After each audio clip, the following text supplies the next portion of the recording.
Karena Rasulullah pernah kurban untuk umatnya. Itu benar itu ya. Iya. Jadi yang pertama dari pertanyaan, dahulukan mana antara kurban dan akikah. Akikah kan yang dituntut bukan orangnya, yang dituntut bapak sama ibunya. Ketika si anak udah bapak sama ibunya udah nggak mampu,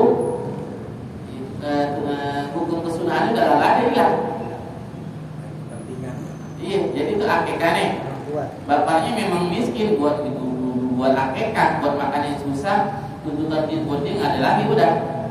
Jadi ketika si anak ada rezeki, momen-momennya kurban ya kurban. Maksudnya kalau pas orang tua dia punya ya ada lah, kayak orang tua ada kurbankan anaknya gitu. Orang tua ada mau sunah kurban buat anaknya, buat keluarganya. Iya. Tuh, tapi dia belum akikah. Yang belum akikah anaknya apa? Anaknya. Mana dulu akikah bu? Jadi kesempatan nggak datang 2 hari.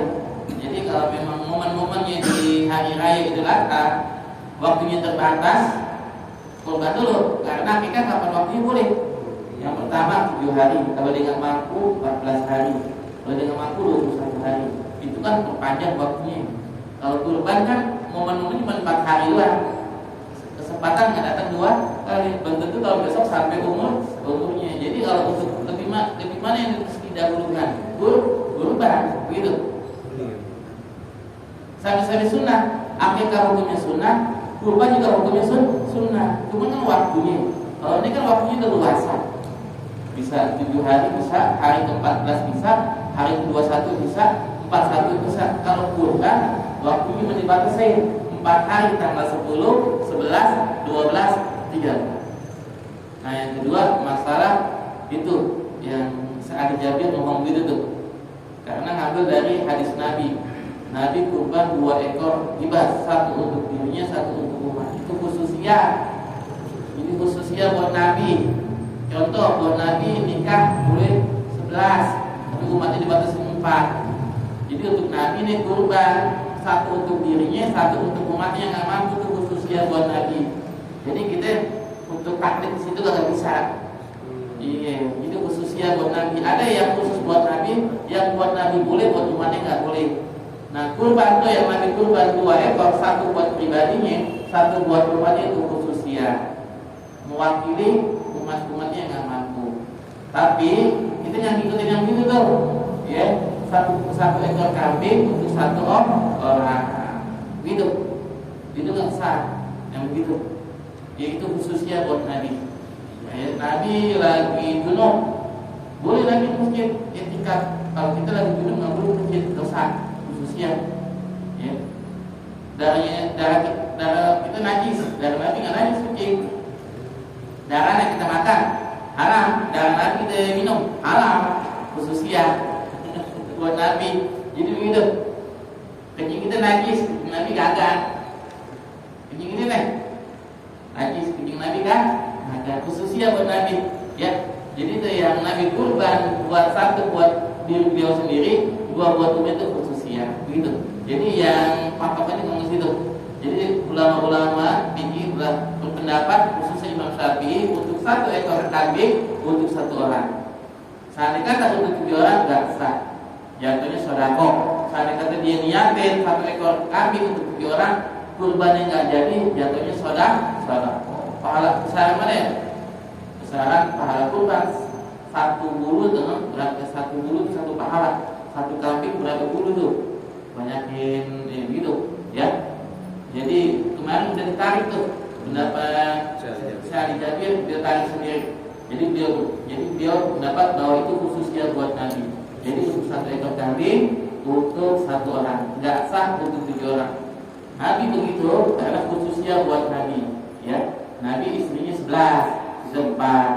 Nabi iktikaf di masjid boleh dalam keadaan junub, nggak boleh haram. Nabi darahnya halal, nggak najis. Itu darah kita najis. Dan sahabat Nabi ketika najis bekam, itu darahnya nggak dibuang, diminum. Ya, diminum. Kenapa? Darah Nabi nggak najis. Halal. Kencingnya juga khusus dia buat Nabi gitu. Tanya lagi? Ini apa dan kurban kolektif sapi ya. Iya. Dari 7 orang yang kolektif, ada salah satu yang untuk semua kurbannya mengatasnamakan satu keluarga.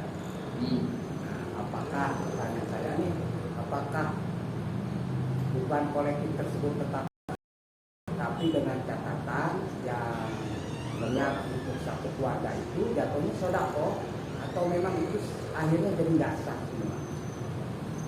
Jadi ada kurban kolektif Orang satu Iya. orang disunahkan untuk satu keluarga kan jatuhnya sodako.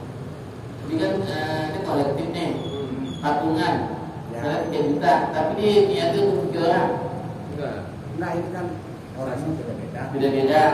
Kemudian Ada salah satu yang ikut kolektif Heeh. diniatkan untuk satu keluarga. Keluarganya. bagi kurbannya gitu. Kurbannya 7 orang, Yang udah benar nih. yang memang udah benar. Benar yang Yang satu. satu untuk satu keluarga. Nah, itu Apakah itu 100 yang satunya dialihkan ke kambing tapi jatuh sodako atau diteruskan tapi beliau tidak mendapatkan hak untuk 1/3. mendingan kalau dilihat gitu tuh, yang 6 kan cukup tuh dibeliin Udah 1 cukup, iya. ekor, Ya. yang 1 beliin kambing. Gitu ya. Gitu aja solusi daripada dimasukin Ya. jadi Ya. 6 tambah 12 orang Iya. jadi nggak sah. Kasihan yang lain. Betul. Iya, kalau dia gitu. Tapi harus dikasih tahu. Saya dulu Pak, Bu, ini 1 kambing untuk 1 orang. Ini 1 patungan. Ini ada 6 orang, ikut 1 orang aja, jangan masukin 6. Sudah dikomunikasikan Ustaz. Iya, itu tekah juga. Kalau tekah juga, kalau tekah juga beliin kambing aja dah. Kambingin, motongin, jadinya sudah apa buat dia. Yang 6 kan 3 juta kali 6 kan 18, jadi sapi yang 18 kan masih ada tuh buat berenang sah. Begitu solusi ketimbang dia dimasukin jadi 12 orang namanya anggota keluarga itu jadi nggak sah semua. Mendingan korbanin dia aja dah, ketimbang 6 yang dikorbanin. Begitu solusinya. Kalau ditekan juga nih udah dibilangin.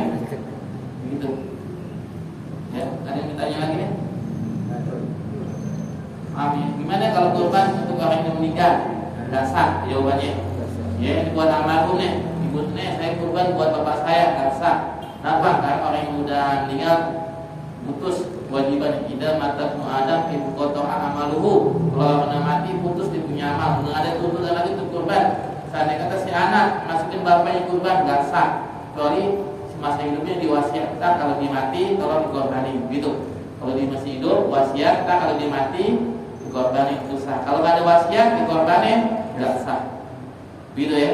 Paham ya? Wallahu a'lam bishawab. Ya Rabbana tarabna bi annana tarabna wa annana asrafna 'ala Allah asrafna fatuh alaina tauba taghfir kulla tauba wastur lana awrati wa amin rawati wa ghfir li walidina Rabbi wa mauludina wa ahli wa ikhwani wa sairil وقل لي محبة أو لرض أو صحبة والمسلمين أجمع آمين ربي أسمع فضلا وجودا من نادى باكتساب منا بالمصطفى رسول نحظى بكل سر صلى وسلم ربي عليه أنت الحق وآله وصحبه إذا تقصي صحبي والحمد لله في البحر والتنعيم اللهم اجعل جمعنا جمعا مرحوما وتفرقنا من بعده تفرقا معصوما